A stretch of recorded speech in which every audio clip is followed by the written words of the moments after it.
Hello and welcome to Projetez-Vous. We're tackling project management honestly in this podcast series dedicated to project management. I'm Mirvet Mtimet, an experienced project manager and PMO with over 10 years of experience, and I'm also a certified project management professional. I'm actively involved with the French branch of the Project Management Institute, the leading organization in project management. I love sharing my knowledge and helping you in your project management journey. That's why I coach individuals in project management and its related professions. I believe that understanding the intricacies of project management can lead to success in both professional and personal life. Each week in this podcast, we'll explore different aspects and the latest updates in project management. I regularly invite professionals to share their method and experiences on chosen topics. Project management helps structure, coordinate, and control all stages from conception to delivery. Come discover how and reap the benefits with some useful tips. I invite you to subscribe and follow for more content on project management. Hello everyone and welcome to this new episode of Projetez-Vous. Let's approach project management without complexes. I have here with me today Jérôme Vezie, who is a PMO renowned in an American company. I also met him a long time ago in my career and he actually changed a lot of things of me. He gave me some insight to pursue my career, and it's him the reason that I passed my PMP certification and I have this career now, and I can now call myself a PMO and expert in project management. So, hello Jérôme Vezie. Hi Mirvet, thank you for having me. Yes, I used to be your trainer in project management. Yes, I was your last trainee before. Yes. The good old days. I happened to train 1,000 trainees, mainly ITPMs. Can you give me a quick introduction to yourself, presentation? What have you been doing since then, and how? Yes. So I had several stints. I started my career as a CRM consultant and project manager, and then I specialized in project management. I passed all the major certifications in project management: Prince2, P3O, PMP, IPMR. I worked as a trainer and coach in project management, as I used to work for Atos, and we met there. So I specialized in project management, and then for me, it was consistent to work within a program management office. So I applied in this global blue chip organization, Acuria, which is a leader in clinical trials and healthcare data. And then so I set up this program management office for the IT department, and it was really a great experience. And now I drive global transformation projects for this organization. Oh, what an impressive position you have right now at this company. And can you tell me more about your current position, about how project management is applied and how you work with international teams? Yes, so now I drive the global transformation programs of this global organization. I work for an entity which is called a digital product office. So we drive the major changes of the organizations. Sometimes you have to set up new global functions, or we have to streamline cross-functional processes. So very high-level projects. And just before, as I said, I was the head of the global program management office of the IT department. Okay, thank you very much, and thank you for taking a little of your time to explain, to describe to the auditors and to the one listening your career path. You talked about your certification that you passed. What led you to pass this certification, and how does it help you in your current job? So those certifications for me are a must-have, because first it gives you the credibility, it gives you the tools and techniques that a project manager should know. Those certifications are complementary The PMI, it gives you the book of knowledge, all the tools and techniques of a project manager. For instance, how the 5 techniques to estimate the workload. It explains what is the critical path. You got the PMI, which is a must-have. Then you got the Prince2, which is more a methodology, you know, with the different steps that should be applied. So Prince2 could be applied directly in any organization. You got the IPMA, which is more the European flavor. And so I passed, and I even passed the P3O, which is the Prince2 certification for PMO. Yes, it gives you the credibility, it gives you the background, and then okay, it is great on the paper. Then the next challenge is, of course, to execute this. So it's a whole different ball game as soon as it has to be applied within an organization. Thank you for all this implication. You talked about P2O, which is the PMO certification of Prince2. I would like you to tell me more about your experience as a PMO project management office, because it's one of the episodes that I've talked about project management office. It's also actually what is my current job. So can you explain to our listeners what the PMO role entails and how it differs from a project manager? Very great question. Yes.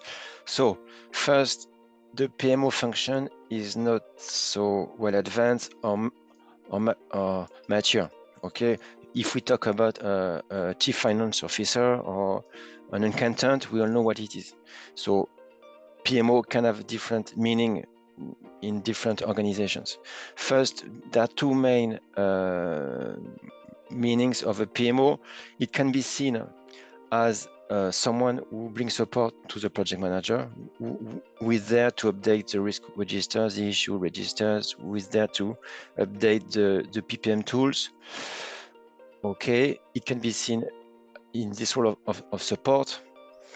It can be seen as well in a role focused on the project assurance. Someone who is there being independent, who is there to control the progress of the projects, because it is human. A project manager might tend to hide the delays and slippages, and so it is a best practice to have an independent function to control the green lights of the projects. So it can mean two main functions: a support to bring assistance to the project manager, or a focused on the project assurance role. So there are those 2 roles, and then it depends on the organization. In some organization, the PMO office is the home of ITPMs, so they deliver directly project. It can be more focused on the strategy. It can be there to connect the strategy with execution. It can be more focused on the governance and the methodologies. It can be more focused on the project assurance. So it can be a mixed bag, PMO office. Yeah, thank you very much for this explanation. Indeed, I have almost the same definition. Like there are many diverse roles in PMO and diverse missions. As a PMO, I've also worked on a guide, on French guide with Bloc Gestion Projet that is explaining this different variation of the PMO depending on the company and on the organization. So did you encounter some difficulties when you work as a PMO to enforce some standards or to talk to the execution, to the directors or the execution? Yes, a PMO must have the right exposure within the organization. You know, you have to make sure you get the traction, the sponsorship of the upper management. Okay, it is the first challenge, and then you have to make sure that you get the adoption at every levels, from the C-suite, the leadership team, the program management, the project manager, the upper management, the hierarchical manager of the project managers, the resources. They all must be aligned, because if you ask a project manager to update risk registers, and it turned out to be that there's no one to check what is in this register, he would do it for a couple of weeks, and then he would stop. So you have to make sure you get the adoption at every level of the organization. But there is a challenge: to what extent is there room for improvements? Is there room for project management in your organization? Yeah, thank you. So yes, PMO, we need to be more political and to accompany, to lead people to make sure they abide by all the standards of the company. So now I would like, because you have a great experience in large-scale transformation project, to ask you what would be required for a project manager of such big projects, and when you see all the project managers that you have in your company. You mean for those global transformations? Okay.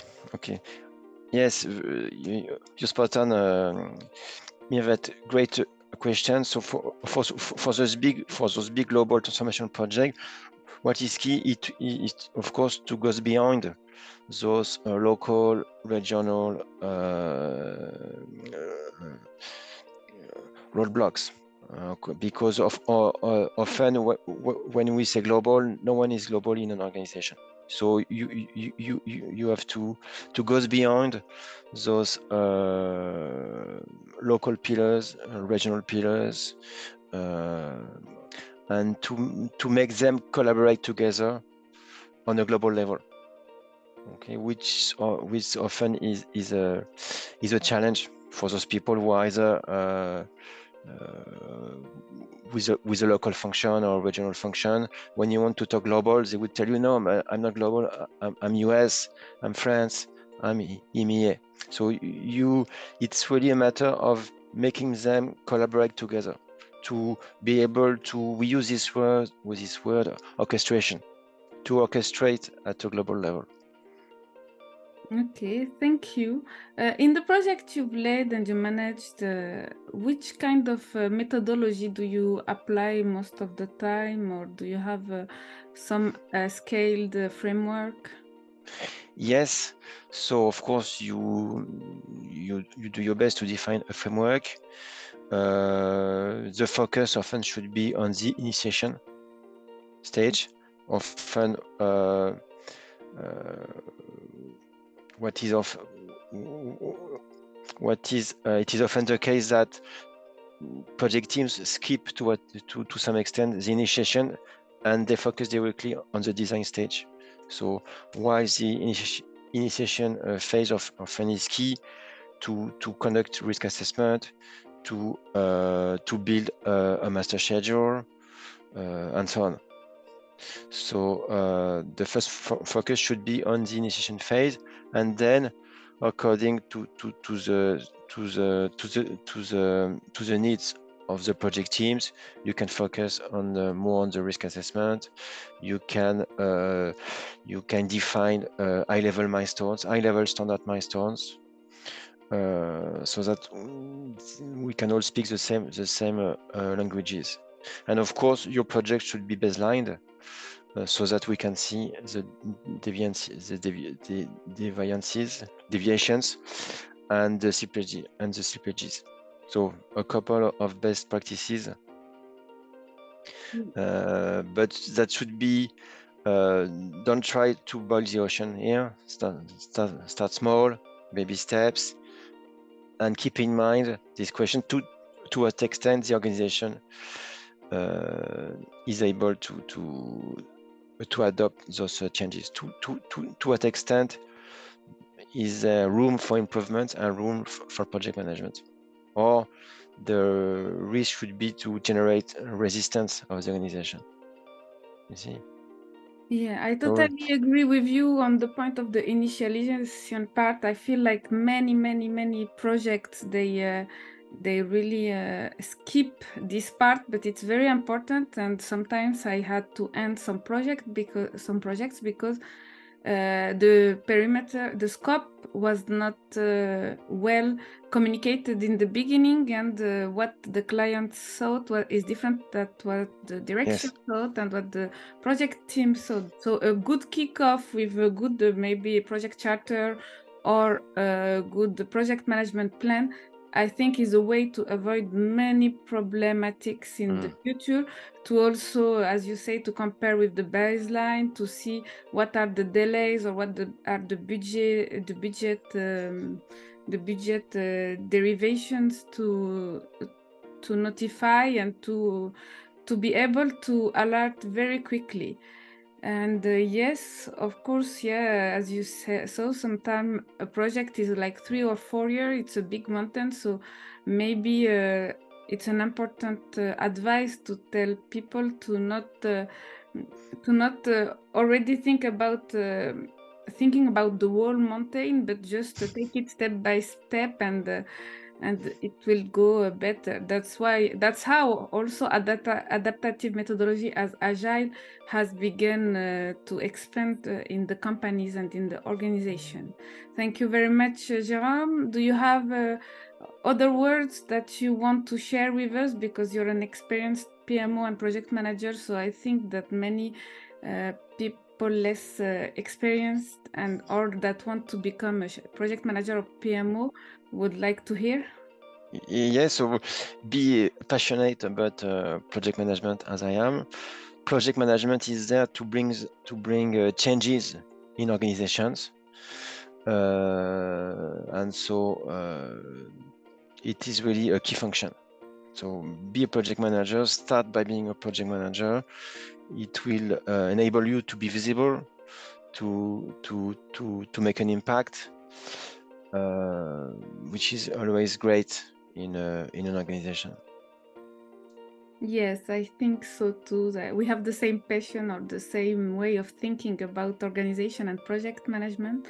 Thank you for being with us today. I really enjoyed meeting you again in this podcast. We had recorded the French version and now the English version because we both work internationally, and we think that project management is a common language to globally to the world, so it's okay for us. It is very natural to have both the podcast in English and in French. I wanted to express again my gratitude to you about how it changed my career and how it led me to now become more passionate about project management. You really gave me this patience, because I think it was at the moment that I was curious about it and interested, and that's what I want to also communicate via this podcast. So thank you very much, and Thank you, Mehvet. Thank you, Mehvet, for having me. So sure, anytime. Don't hesitate. Okay, thank you very much, and thank you for all for listening to this podcast. I will try to invite other interviewees in English or in English speakers or French speaker that are as talented as our interviewee today.